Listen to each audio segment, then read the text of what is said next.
बात ये नहीं हम लोग एडिलेड पे 10 विकेट से आ रहे हैं, बात इस वजह से बुरी लग रही है जब हम लोग ने पर्थ में सिर्फ 150 बनाए थे पहली इनिंग में, यहाँ एडिलेड में हम लोग 180 बनाने के बाद भी 30 रन ज्यादा बनाए, जब भी 10 विकेट से हार गए।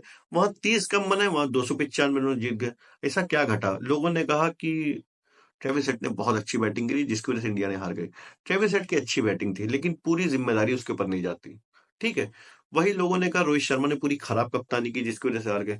मैं आपको प्रोसेस समझाता हूँ। आप लोग को पहला टेस्ट मैच याद है जिसमें 150 बने थे, जिसमें इंडिया ने पार्टनरशिप की थी, सबसे हाईएस्ट जो पार्टनरशिप हुई थी 150 रनों के अंदर 48 रन की। वही ऑस्ट्रेलिया ने सिर्फ 104 बनाए क्योंकि इंडिया की बॉलिंग बहुत अच्छी हुई थी, जिसकी वजह से ऑस्ट्रेलिया की पार्टनरशिप जो लगी थी 25 रनों की लगी थी, वो भी 10वें विकेट के लिए लगी थी, जब भी ऑस्ट्रेलिया के 104 रन बन पाए। लेकिन सेकेंड इनिंग में क्या हुआ इंडिया के साथ? पहली विकेट की 201 रन की पार्टनरशिप, दूसरे विकेट की 74 रन की पार्टनरशिप, तीसरे विकेट की 34-35 रन की पार्टनरशिप, सातवें विकेट, छठे विकेट की 89 की और सातवें विकेट की 77 की। मतलब इंडिया की पार्टनरशिप लगती गई जिसकी वजह से इंडिया ने 487 रन बना दिए और प्लस 46 रन, 532 हो गए और 533 बनाना। ऑस्ट्रेलिया ने एफर्ट मारा। अच्छा, ऑस्ट्रेलिया 295 रनों से हारी। मैं एफर्ट क्यों कह रहा हूँ? क्योंकि आपको जब मैं ऑस्ट्रेलिया की ये पार्टनरशिप बताने के बाद इंडिया का हाल बताऊंगा, समझ में आएगा। ऑस्ट्रेलिया की तरफ से 3 विकेट जल्दी गिर गए शाम के टाइम। दूसरे दिन जब खेल शुरू होता है, उसमें चौथे विकेट की 62 रन की, पांचवें विकेट के 82 रन की और सातवें विकेट की सिर्फ 45 रनों की।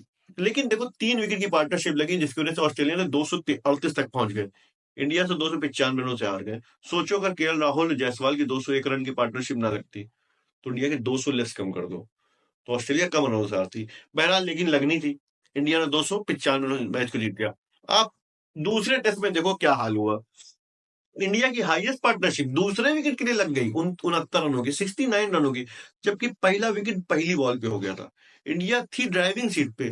उसके बाद फिर पार्टनरशिप लगी 32 रनों की, 35 रनों की, ओ 22 रनों की।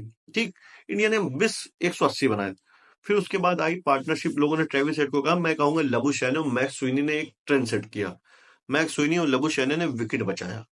पहले दिन जैसे तैसे 86 रन तक खींच गए। इन दोनों के बीच पार्टनरशिप हुई 67 रनों की। फिर ट्रेविस हेड आ गए, ट्रेविस हेड को साथ मिला लबू शैने का।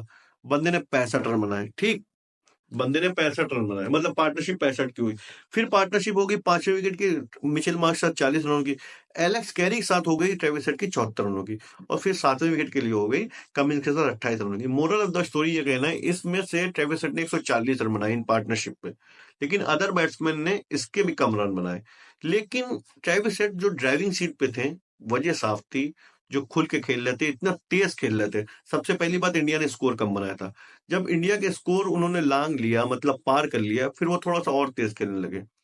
उनको एक चीज का बहुत भरोसा था इस पूरी पार्टनरशिप में, कि उनके सामने वाले एंड पे एक बैट्समैन खड़ा है।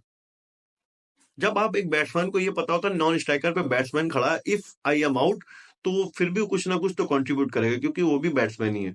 लेकिन नीतीश कुमार रेड्डी, जो हर बार नहीं कहते कि मैं ही क्यों फंसता हूँ, बेचारा हर बार उसी सिचुएशन में आके खड़ा हो जाता था, लेकिन उसके पास सामने नॉन स्ट्राइकर पे सिर्फ बॉलर होता था, तो मजबूरन उसको शॉट मारनी पड़ती थी और अच्छी अच्छी शॉट मारता था और रन भी ऐड करता था। 41-38 वाली इनिंग हटा दो क्योंकि उसमें इंडिया बहुत ड्राइविंग सीट पे थी। फिर उसके बाद सेकंड टेस्ट मैच में पहली इनिंग में 42, दूसरी इनिंग में 42, लेकिन दोनों बार सिचुएशन गलत, साथ नहीं मिला किसी बैट्समैन का। ये फर्क हुआ, समझे आप?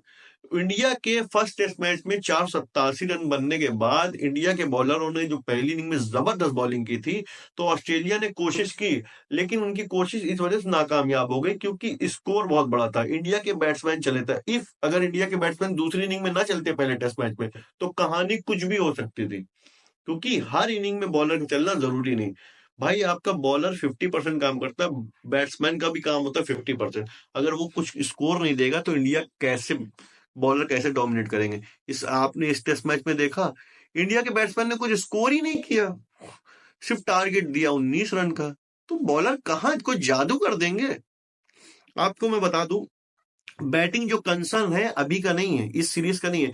इंडिया जो न्यूजीलैंड से हारी है, आपको हम बता दें, न्यूजीलैंड अभी अभी जो हारी है वो इंग्लैंड से 3-0 से हारी है।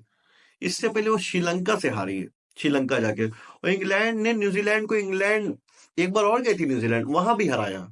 मतलब 4 सीरीज में वो 3 सीरीज हार चुकी है। एक सीरीज जो जीती वो इंडिया से जीती है। चमत्कार नहीं हुआ, वो जैसा खेल ली वैसे ही खेली। इंडिया के बैट्समैनों ने स्पिन नहीं खेली गई, इंडिया की बैटिंग नहीं होती, जिसकी वजह से वो उसने व्हाइट वॉश कर दिया हमको। और इंडिया की बैटिंग यहाँ भी कोलैप्स हो रही है। अब 4 इनिंग में उठाओगे, सिर्फ 1 इनिंग में बैटिंग चली है, वो भी फर्स्ट टेस्ट मैच की दूसरी इनिंग में। अगर यही हाल रहा जो हम लोग डब्ल्यूटीसी कर रहे हैं, जो 10 साल से हम लोग बॉर्डर गावस्कर डोमिनेट कर रहे हैं, तो हम लोग फंस जाएंगे। और रही बात रोहित शर्मा की, रोहित शर्मा भाई ने सेकेंड टेस्ट मैच में बुमराह के 2 ओवर न फिकवा के स्पेल जल्दी खत्म करवा दिया था। इसका भी भुगतान भरा, क्योंकि ट्रेविस हेड ने ऑलरेडी सेट हो गया था। इफ ट्रेविस हेड जब नया नया आया था, बुमराह अपने स्पेल के 2 ओवर और फेंक देता, क्योंकि सुबह का टाइम था। अगर रोहित भाई उससे 1-2 ओवर कराते, रोहित भाई ने बाकायदा प्रेस कॉन्फ्रेंस बोला, मैं अपने बॉलर से पूछता हूँ, खासकर बुमराह से, कि तुम ठीक हो कि नहीं, क्योंकि मुझे आगे भी 3 मैच खिलवाना। बात ठीक है, लेकिन आप वहां 1-2 ओवर कराए जा सकते थे। लेकिन पूरा श्रेय रोहित भाई को नहीं आता है। इंडिया की बैटिंग बहुत ज्यादा कंसर्न है, इस पे अगर ध्यान नहीं दिया गया तो फिर वारे नहीं आ रहे हैं, मिलते हैं।